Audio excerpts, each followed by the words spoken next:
नमस्कार दोस्तों, अगर आप इस वीडियो पर आए हैं तो इसका मतलब आपने इंट्रोडक्शन वीडियो देख लिया है। और अगर आपने इंट्रोडक्शन वीडियो नहीं देखा है तो पहले आप इंट्रोडक्शन वीडियो देखिए।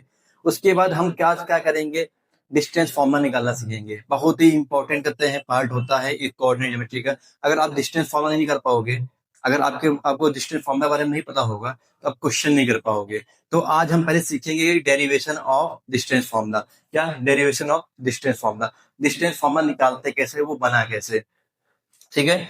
अब हम क्या करेंगे, सबसे पहले मान लो ग्राफ पर, जैसे एग्जांपल देता हूँ, यहाँ समझाता हूँ। जैसे ग्राफ है और इसमें दो पॉइंट है, एक ये पॉइंट और एक ये पॉइंट।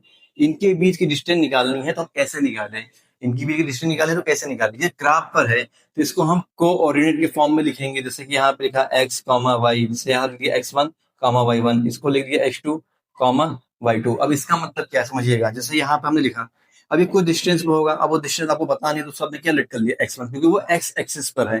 तो क्या लेट किया आपने, एक्स वन लेट कर लिया। ठीक है। तो ये वाला पॉइंट अगर आप देखोगे तो एक्स एक्सिस पर है तो इसलिए एक्स वन मान लिया। और यहाँ पे कोई डिस्टेंस पे होगा तो ये वाई एक्सिस पे है तो उसको क्या मान लिया, वाई वन। तो इसके कोऑर्डिनेट हमने क्या मान लिया, x one comma y one मान लिया। उसी तरीके से इसके भी कोऑर्डिनेट को मानेंगे। अब ये देखो, ये वाला पॉइंट अगर एक्स एक्सिस से देखोगे तो कुछ डिस्टेंस पे होगा, उसको हमने लेट कर लिया कि वो क्या है, एक्स टू है। वैसे ही वाई से भी क्या होगा, कुछ डिस्टेंस पे होगा तो उसे क्या बोलेंगे, वाई टू है। तो इसके भी कोऑर्डिनेट क्या हमने मान लिया, x two comma y two मान लिया। अब इनके बीच डिस्टेंस निकालनी है तो हम क्या करेंगे कि इस वाले पॉइंट को एक्स एक्सिस से पैरेलल खींचेंगे, एक्स एक्सिस के पैरेलल खींचेंगे। तो मैंने एक लाइन ड्रॉ कर ली ऐसे, और इस वाले पॉइंट से मैं क्या करूंगा, एक वाई एक्सिस के पैरेलल लाइन ड्रॉ करूंगा।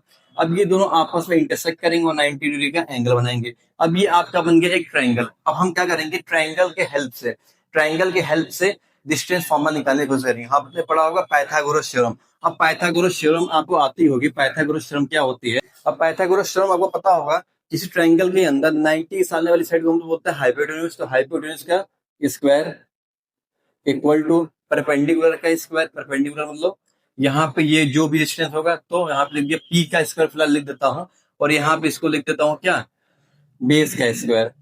ठीक है। अब यहाँ पे हम जो इसकी बीच की डिस्टेंस निकालना है तो हम इसको लेट करेंगे, क्या वो डी है हमारे लिए, क्या है वो, हम यहाँ पे लिख दें क्या, डी का स्क्वायर। तो डी का स्क्वायर इक्वल टू पी का स्क्वायर प्लस एच का स्क्वायर फॉर्मूला बना। यहाँ डी मतलब हाइपोटेन्यूज की बात हो रही है।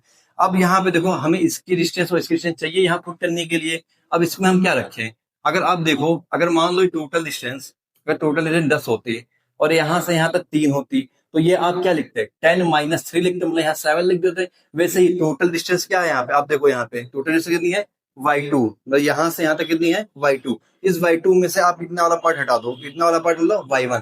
तो ये क्या बचा, y2 माइनस y1 बचा। वैसे ही इसमें भी करेंगे, यहाँ की डिस्टेंस निकालने के लिए टोटल डिस्टेंस कितनी है आपके पास, x2 में से क्या हटा दो, इतना पार्ट हटा दो, यहाँ तक की डिस्टेंस आप हटा दो। तो क्या आएगा, x2 माइनस का x1 आ जाएगा। ठीक। अब यहाँ पे आप पुट करो, यहाँ पे पुट करो आप, इसको मैं इरेज कर दे रहा हूँ बस समझाने के लिए था। यहाँ पे डी का स्क्वायर इक्वल टू पी की जगह पे हम क्या रखेंगे, परपेंडिकुलर की वैल्यू y2 माइनस y1 का होल स्क्वायर। फॉर्मूला है तो होल स्क्वायर लगा दिया, प्लस bs की जगह क्या लिखेंगे, x2 माइनस x1 का whole square, x2 minus x1 का होल स्क्वायर।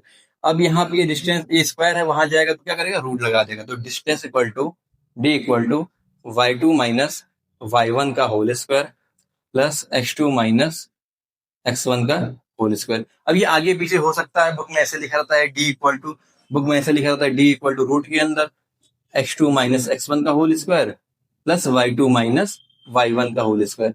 इससे कोई फर्क नहीं पड़ेगा। ठीक है ना। तो ये था डिस्टेंस फॉर्मूला, मतलब कि derivation of the distance formula. अगर समझ में आया हो तो वीडियो को लाइक करो, चैनल को सब्सक्राइब करो और शेयर भी करो। तब तक के लिए जय मैथ्स।